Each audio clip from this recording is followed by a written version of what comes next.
창세기 25장. 아브라함이 다시 아내를 맞아들였는데 그의 이름은 그두라이다.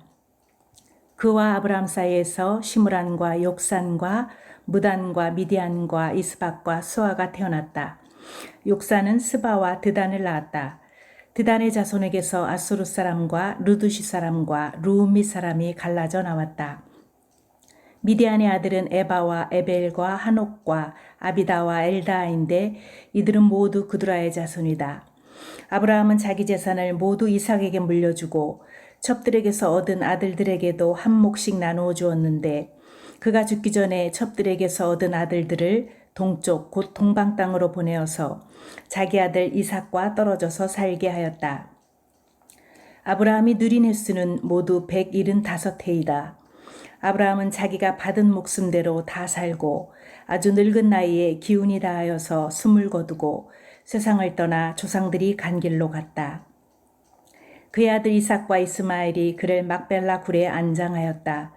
그 굴은 마므레 근처 햇사람 소알의 아들 에브론의 밭에 있다. 그 밭은 아브라함이 햇사람에게서 산 것이다. 바로 그곳에서 아브라함은 그의 아내 사라와 합장되었다. 아브라함이 죽은 뒤에 하나님은 아브라함의 아들 이삭에게 복을 주셨다. 그때 이삭은 브엘라 헤로이 근처에서 살고 있었다. 사라의 여종인 이집트 사람 하갈과 아브라함 사이에서 태어난 아들 이스마엘의 족보는 이러하다. 이스마엘의 아들들의 이름을 태어난 순서를 따라서 적으면 다음과 같다. 이스마엘의 맏아들은 느밧 요시다. 그 아래는 게달과 압부엘과 미삼과 미스마와 두마와 마사와 하닷과 데마와 여두루와 나비스와 게드마가 있다. 이 12은 이스마엘이 낳은 아들의 이름이면서 동시에 마을과 부락의 이름이며 또한 이 사람들이 세운 12지파의 통치자들의 이름이기도 하다. 이스마엘은 모두 137회를 누린 뒤에 기운이 다하여서 숨을 거두고 세상을 떠나 조상에게로 돌아갔다. 그의 자손은 모두 하윌라로부터 수루 지방에 이르는 그 일대에 흩어져서 살았다. 수루는 이집트의 동북쪽 경계 부근 아시리아로 가는 길에 있다.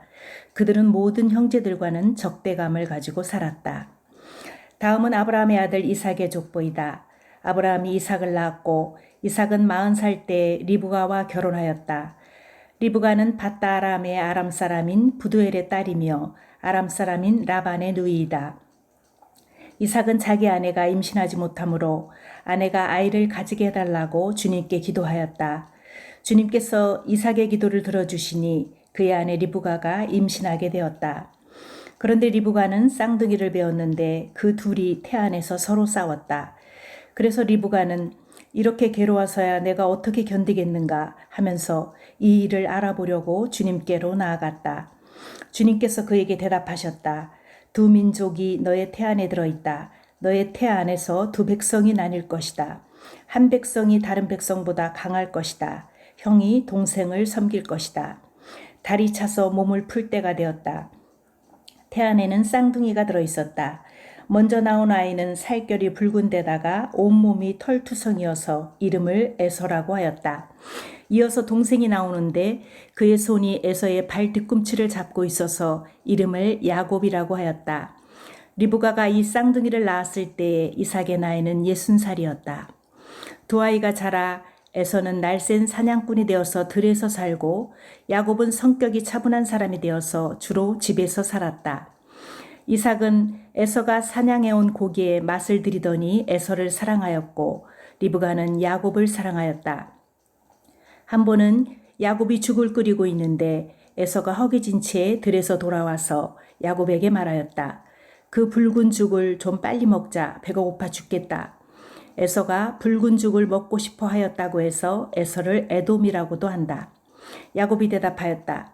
형은 먼저 형이 가진 맏아들의 권리를 나에게 파시오. 에서가 말하였다. 이것 봐라. 나는 지금 죽을 지경이다. 지금 나에게 맏아들의 권리가 뭐 그리 대단한 거냐? 야곱이 말하였다. 나에게 맹세부터 하시오. 그러자 에서가 야곱에게 맏아들의 권리를 판다고 맹세하였다. 야곱이 빵과 팥죽 얼마를 에서에게 주니 에서가 먹고 마시고 일어나서 나갔다. 에서는 이와 같이 맏아들의 권리를 가볍게 여겼다. 창세기 26장. 일찍이 아브라함 때에 그 땅에 흉년이 든 적이 있는데 이삭 때에도 그 땅에 흉년이 들어서 이삭이 그랄의 블레셋 왕 아비멜렉에게로 갔다. 주님께서 이삭에게 나타나셔서 말씀하셨다. 이집트로 가지 말아라. 내가 너에게 살라고 한 이 땅에서 살아라. 내가 이 땅에서 살아야 내가 너를 보살피고 너에게 복을 주겠다. 이 모든 땅을 내가 너와 너의 자손에게 주겠다. 내가 너의 아버지 아브라함에게 맹세한 약속을 이루어서 너의 자손이 하늘의 별처럼 많아지게 하고 그들에게 이 땅을 다 주겠다. 이 세상 모든 민족이 내 씨의 덕을 입어서 복을 받게 하겠다. 이것은 아브라함이 나의 말에 순종하고 나의 명령과 나의 계명과 나의 율례와 나의 법도를 잘 지켰기 때문이다. 그래서 이삭은 그랄에 그대로 머물러 있었다. 그곳 사람들이 이삭의 아내를 보고서 그에게 물었다. 그 여인이 누구요? 이삭이 대답하였다. 그는 나의 누이요. 이삭은 그는 나의 아내요 하고 말하기가 무서웠다. 이삭은 리브가가 예쁜 여자이므로 그곳 사람들이 리브가를 빼앗으려고 자기를 죽일지도 모른다고 생각하였기 때문이다. 이삭이 그곳에 자리를 잡고 산 지 꽤 오래된 어느 날 블레셋 왕 아비멜렉은 이삭이 그 아내 리브가를 애무하는 것을 우연히 창으로 보게 되었다. 아비멜렉은 이삭을 불러들여서 나무랐다. 그는 틀림없이 당신의 아내인데 어쩌려고 당신은 그를 누이라고 말하였소. 이삭이 대답하였다.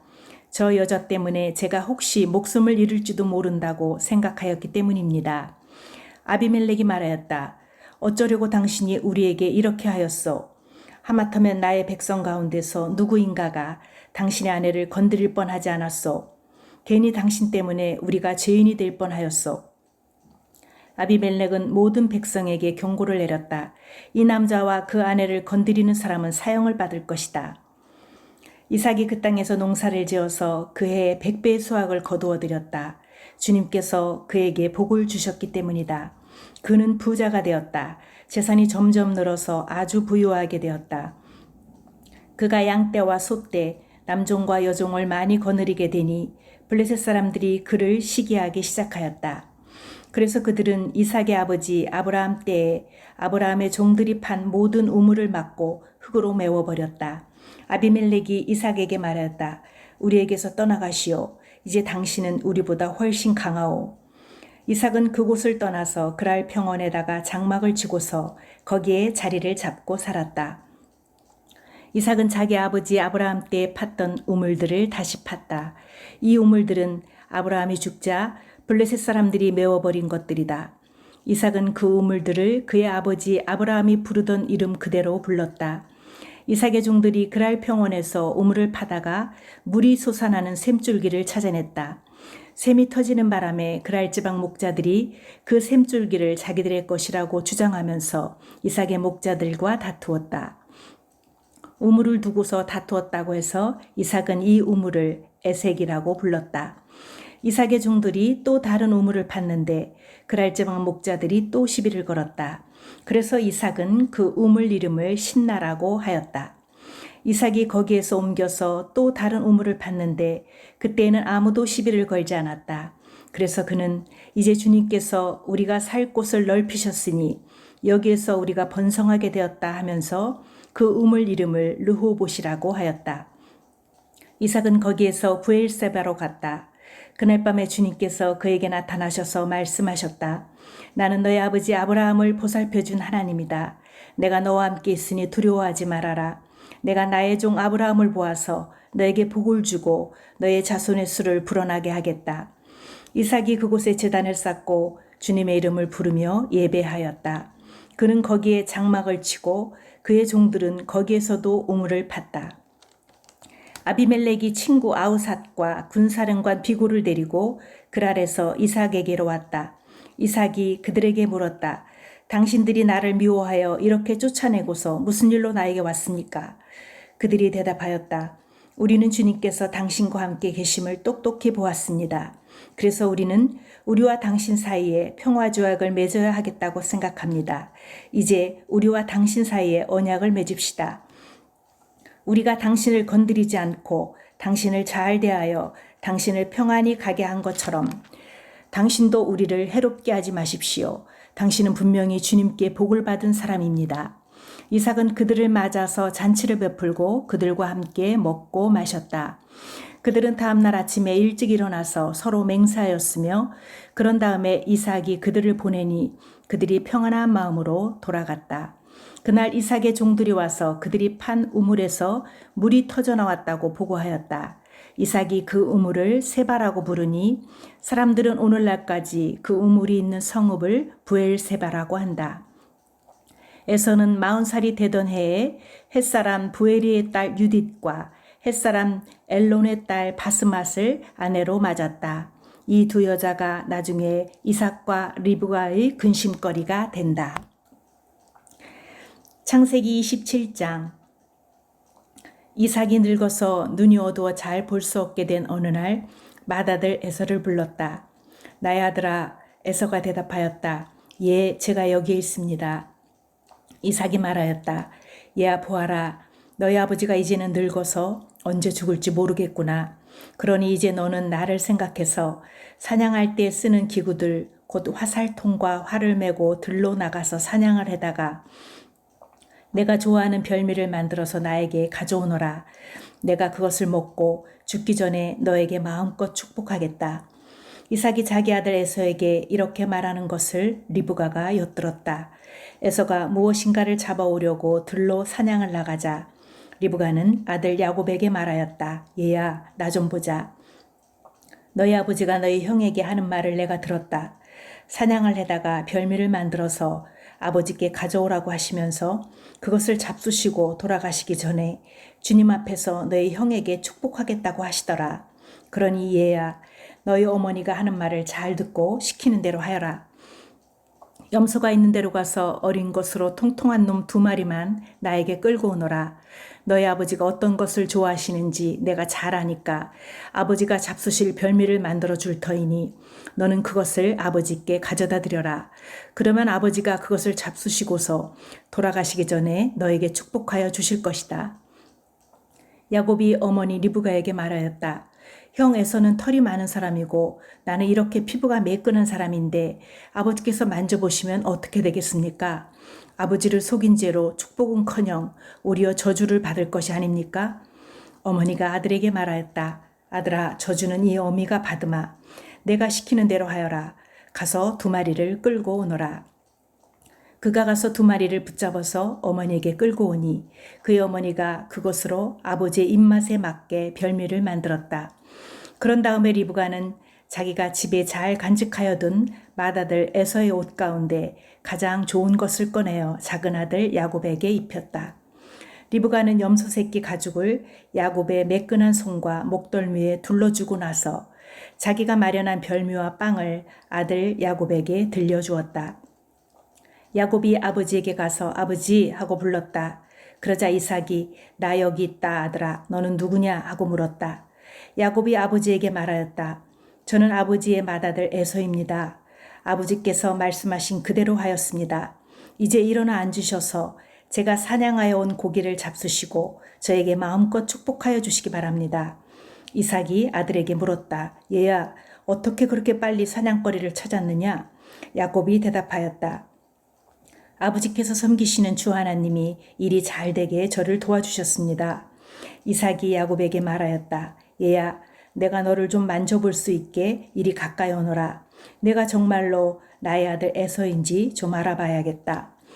야곱이 아버지 이삭에게 가까이 가니 이삭이 아들을 만져보고서 중얼거렸다. 목소리는 야곱의 목소리인데 손은 에서의 손이로구나. 이삭은 야곱의 2손이 저희 형 에서의 손처럼 털이 나 있으므로 그가 야곱인 줄을 모르고 그에게 축복하여 주기로 하였다. 이삭은 다짐하였다. 내가 정말로 나의 아들 에서냐? 야곱이 대답하였다. 예, 그렇습니다. 이삭이 말하였다. 나의 아들아, 내가 사냥하여 온 것을 나에게 가져오너라. 내가 그것을 먹고서 너에게 마음껏 복을 빌어주겠다. 야곱이 이삭에게 그 요리한 것을 가져다가 주니 이삭이 그것을 먹었다. 야곱이 또 포도주를 가져다가 따르니 이삭이 그것을 마셨다. 그의 아버지 이삭이 그에게 말하였다. 나의 아들아 이리 와서 나에게 입을 맞추어다오. 야곱이 가까이 가서 그에게 입을 맞추었다. 이삭이 야곱의 옷에서 나는 냄새를 맡고서 그에게 복을 빌어주었다. 나의 아들에게서 나는 냄새는 주님께 복받은 밭의 냄새로구나. 하나님은 하늘에서 이슬을 내려주시고 땅을 기름지게 하시고 곡식과 새 포도주가 너에게 넉넉하게 하실 것이다. 여러 민족이 너를 섬기고 백성들이 너에게 무릎을 꿇을 것이다. 너는 너의 친척들을 다스리고 너의 어머니의 자손들이 너에게 무릎을 꿇을 것이다. 너를 저주하는 사람마다 저주를 받고 너를 축복하는 사람마다 복을 받을 것이다. 이삭은 이렇게 야곱에게 축복하여 주었다. 야곱이 아버지 앞에서 막 물러나오는데 사냥하러 나갔던 그의 형 에서가 돌아왔다. 에서도 역시 별미를 만들어서 그것을 들고 자기 아버지 앞에 가서 말하였다. 아버지, 일어나셔서 이 아들이 사냥하여 온 고기를 잡수시고 저에게 마음껏 축복하여 주시기 바랍니다. 그의 아버지 이삭이 그에게 물었다. 너는 누구냐? 에서가 대답하였다. 저는 아버지의 아들, 아버지의 맏아들 에서입니다. 이삭이 크게 충격을 받고서 부들부들 떨면서 말을 더듬거렸다. 그렇다면 내가 오기 전에 나에게 사냥한 고기를 가져온 게 누구란 말이냐? 내가 오기 전에 내가 그것을 이미 다 먹고 그에게 축복하였으니 바로 그가 복을 받을 것이다. 아버지의 말을 들은 에서는 소리치며 울면서 아버지에게 애원하였다. 저에게 축복하여 주십시오, 아버지. 저에게도 똑같이 복을 빌어주십시오. 그러나 이삭이 말하였다. 너의 동생이 와서 나를 속이고 내가 받을 복을 가로챘구나. 에서가 말하였다. 그 녀석의 이름이 왜 야곱인지 이제야 알 것 같습니다. 그 녀석이 이번까지 2번이나 저를 속였습니다. 지난번에는 맏아들의 권리를 저에게서 빼앗았고 이번에는 제가 받을 복까지 빼앗아갔습니다. 에서가 아버지에게 물었다. 저에게 주실 복을 하나도 남겨두지 않으셨습니까? 이삭이 에서에게 대답하였다. 나는 그가 너를 다스리도록 하였고 그의 모든 친척을 그에게 종으로 주었고 곡식과 새 포도주가 그에게서 떨어지지 않도록 하였다. 그러니 나의 아들아, 내가 너에게 무엇을 해줄 수 있겠느냐? 에서가 그의 아버지에게 말하였다. 아버지, 아버지께서 비실 수 있는 복이 어디 그 하나뿐입니까? 저에게도 복을 빌어주십시오, 아버지. 이 말을 하면서 에서는 큰 소리로 울었다. 그의 아버지 이삭이 그에게 대답하였다. 내가 살 곳은 땅이 기름지지 않고 하늘에서 이슬도 내리지 않는 곳이다. 너는 칼을 의지하고 살 것이며 너의 아우를 섬길 것이다. 그러나 애써 힘을 기르면 너는 그가 내 목에 씌운 멍에를 부술 것이다. 에서는 아버지께서 받을 축복을 야곱에게 빼앗긴 것 때문에 야곱에게 원한이 깊어갔다. 그는 혼자서 아버지를 곡할 날이 머지않았으니 그때가 되면 동생 야곱을 죽이겠다 하고 마음을 먹었다. 리브가는 맏아들 에서가 하고 다니는 말을 전해 듣고는 작은 아들을 불러다 놓고서 말하였다. 너희 형 에서가 너를 죽여서 한을 풀려고 한다. 그러니 나의 아들아, 내가 시키는 대로 하여라. 이제 곧 하란에 계시는 라반 외삼촌에게로 가거라. 내 형의 분노가 풀릴 때까지 너는 얼마 동안 외삼촌 집에 머물러라. 내 형의 분노가 풀리고 내가 형에게 한 일을 너희 형이 잊으면 거기를 떠나서 돌아오라고 전가를 보내마. 내가 어찌 하루에 자식 둘을 다 잃겠느냐. 리브가가 이삭에게 말하였다. 나는 햇사람의 딸들 때문에 사는 게 아주 넌더리가 납니다. 야곱이 이 땅에 사는 사람들의 딸들, 곧 햇사람의 딸들 가운데서 아내를 맞아들인다고 하면 내가 살아있다고는 하지만 나에게 무슨 사는 재미가 있겠습니까? 마태복음 9장. 예수께서 배에 오르셔서 바다를 건너 자기 마을에 돌아오셨다. 사람들이 중풍병 환자 한 사람을 침상에 누인 채로 예수께로 날라왔다. 예수께서 그들의 믿음을 보시고 중풍병 환자에게 말씀하셨다. 기운을 내라 아이야, 내 죄가 용서받았다. 그런데 율법학자 몇이 이 사람이 하나님을 모독하는구나 하고 속으로 말하였다. 예수께서 그들의 생각을 아시고 말씀하셨다. 어찌하여 너희는 마음속에 악한 생각을 품고 있느냐? 내 죄가 용서받았다 하고 말하는 것과 일어나서 걸어가거라 하고 말하는 것 가운데서 어느 쪽이 더 말하기가 쉬우냐? 그러나 인자가 땅에서 죄를 용서하는 권세를 가지고 있음을 너희들이 알게 하겠다. 그리고 예수께서 중풍병 환자에게 일어나서 내 침상을 거두어 가지고 집으로 가거라 하시니 그가 일어나서 자기 집으로 돌아갔다. 무리가 이 일을 보고서 두려움에 사로잡히고 이런 권한을 사람들에게 주신 하나님께 영광을 돌렸다. 예수께서 거기에서 떠나서 길을 가시다가 마태라는 사람이 세관에 앉아 있는 것을 보시고 말씀하셨다. 나를 따라오너라. 그는 일어나서 예수를 따라갔다. 예수께서 집에서 음식을 드시는데 많은 세리와 죄인이 와서 예수와 그 제자들과 자리를 같이 하였다. 바리새파 사람들이 이것을 보고 예수의 제자들에게 말하였다. 어찌하여 당신네 선생은 세리와 죄인과 어울려서 음식을 드시오? 예수께서 그 말을 들으시고서 말씀하셨다. 건강한 사람에게는 의사가 필요하지 않으나 병든 사람에게는 필요하다. 너희는 가서 내가 바라는 것은 자비요 희생제물이 아니다 하신 말씀이 무슨 뜻인지 배워라. 나는 의인을 부르러 온 것이 아니라 죄인을 부르러 왔다. 그때 요한의 제자들이 예수께 와서 물었다. 우리와 바리새파 사람은 자주 금식을 하는데 왜 선생님의 제자들은 금식을 하지 않습니까? 예수께서 그들에게 말씀하셨다. 혼인잔치의 손님들이 신랑이 자기들과 함께 있는 동안에 슬퍼할 수 있느냐? 그러나 신랑을 빼앗길 날이 올 터이니 그때에는 그들이 금식할 것이다. 생배 조각을 낡은 옷에다 대고 깁는 사람은 없다. 그렇게 하면 새로 된 조각이 그 옷을 당겨서 더욱더 크게 찢어진다. 새 포도주를 낡은 가죽 부대에 담는 사람은 없다. 그렇게 하면 가죽 부대가 터져서 포도주는 쏟아지고 가죽 부대는 못 쓰게 된다. 새 포도주는 새 가죽 부대에 담아야 둘 다 보존된다. 예수께서 이 말씀을 하실 때에 지도자 한 사람이 와서 예수께 무릎을 꿇고 말하였다. 내 딸이 방금 죽었습니다. 그러나 오셔서 그 아이에게 손을 얹어 주십시오. 그러면 살아날 것입니다. 예수께서 일어나서 그를 따라가셨고 제자들도 뒤따라갔다. 그런데 12해 동안 혈루증으로 앓는 여자가 뒤에서 예수께로 다가와서 예수의 옷술에 손을 대었다. 그 여자는 속으로 말하기를 내가 그의 옷에 손을 대기만 하여도 나을 텐데 했던 것이다. 예수께서 돌아서서 그 여자를 보시고 말씀하셨다. 기운을 내어라 딸아. 내 믿음이 너를 구원하였다. 바로 그때에 그 여자가 나았다. 예수께서 그 지도자의 집에 이르러서 피리를 부는 사람들과 떠드는 무리를 보시고 이렇게 말씀하셨다. 모두 물러가거라. 그 소녀는 죽은 것이 아니라 자고 있다. 그들은 예수를 비웃었다. 무리를 내보낸 다음에 예수께서 들어가셔서 그 소녀의 손을 잡으시니 그 소녀가 벌떡 일어났다. 이 소문이 그 온 땅에 퍼졌다.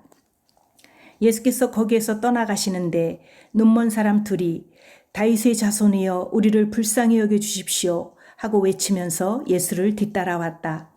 예수께서 집 안으로 들어가셨는데 그 눈먼 사람들이 그에게 나와왔다. 예수께서 그들에게 말씀하셨다. 너희는 내가 이 일을 할 수 있다고 믿느냐? 그들이 예 주님 하고 대답하였다. 예수께서 그들의 눈에 손을 대시고 말씀하셨다. 너의 믿음대로 되어라. 그러자 그들의 눈이 열렸다. 예수께서 그들에게 엄중히 다짐하셨다. 이 일을 아무에게도 알리지 말아라. 그러나 그들은 나가서 예수의 소문을 그 온 지역에 퍼뜨렸다. 그들이 떠나간 뒤에 귀신이 들려 말 못하는 한 사람을 사람들이 예수께 데리고 왔다. 귀신이 쫓겨가니 말 못하는 그 사람이 말을 하게 되었다. 무리가 놀라서 말하였다. 이런 것은 이스라엘에서 처음 보는 일이다. 그러나 바리새파 사람들은 그는 귀신의 두목의 힘을 빌어서 귀신을 쫓아낸다 하고 말하였다. 예수께서는 모든 도시와 마을을 두루 다니시면서 유대 사람의 여러 회당에서 가르치며 하늘나라의 복음을 선포하며 온갖 질병과 온갖 아픔을 고쳐주셨다. 예수께서 무리를 보시고 그들을 불쌍히 여기셨다. 그들은 마치 목자 없는 양과 같이 고생에 지쳐서 기운이 빠져 있었기 때문이다. 그래서 제자들에게 말씀하셨다. 추수할 것은 많은데 일꾼이 적다. 그러므로 너희는 추수하는 주인에게 일꾼들을 그의 추수밭으로 보내시라고 청하여라. 시편 9편. 주님, 나의 마음을 다 바쳐서 감사를 드립니다. 주님의 놀라운 행적을 쉼없이 전파하겠습니다. 가장 높으신 주님, 내가 주님 때문에 기뻐하고 즐거워하며 주님의 이름을 노래합니다. 주님 앞에서 내 원수들은 뒤돌아서 도망쳤고 비틀비틀 넘어져서 죽었습니다. 주님은 공정하신 재판장이시기에 보좌에 앉으셔서 공정하고 정직한 판결을 나에게 내려주셨습니다. 주님께서 이방 나라들을 문책하시고 악인들을 멸하시며 그들의 이름을 영원히 지워버리셨습니다. 원수들은 영원히 자취도 없이 사라졌습니다. 주님께서 그 성읍들을 뿌리채 뽑으셨으므로 아무도 그들을 기억조차 못하게 되었습니다. 주님은 영원토록 다스리시며 심판하실 보좌를 견고히 하신다. 그는 정의로 세계를 다스리시며 공정하게 만백성을 판결하신다. 주님은 억울한 자들이 피할 요새이시며 고난받을 때 피신할 견고한 성이십니다. 주님을 찾는 사람을 주님께서는 결탄코 버리지 않으시므로 주님의 이름을 아는 사람들이 주님만 의지합니다. 너희는 시온에서 친히 다스리시는 주님을 찬양하여라. 그가 하신 일을 만민에게 알려라. 살인자에게 보복하시는 분께서는 억울하게 죽어간 사람들을 기억하시며 고난받는 사람의 부르짖음을 모르는 채 하지 않으신다. 주님, 나에게 은혜를 베풀어 주십시오. 죽음의 문에서 나를 이끌어내신 주님, 나를 미워하는 자들에게서 받는 고통을 살펴주십시오. 그렇게 하시면 주님께서 찬양받으실 모든 일을 내가 전파하겠습니다. 주님께서 베푸신 그 구원을 아름다운 시온의 성문에서 기뻐하며 외치겠습니다.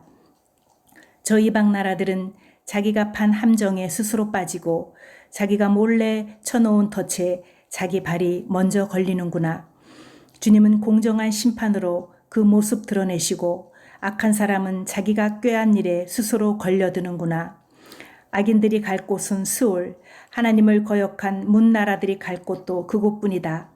그러나 가난한 사람이 끝까지 잊혀지는 일은 없으며 억눌린 자의 꿈도 결코 헛되지 않을 것이다. 주님, 일어나십시오. 사람이 주님께 맞서지 못하게 하십시오. 주님께서 저 이방 나라들을 심판하십시오. 주님, 그들을 두려움에 떨게 하시며 자신들이 한낱 사람에 지나지 않음을 스스로 알게 하여 주십시오.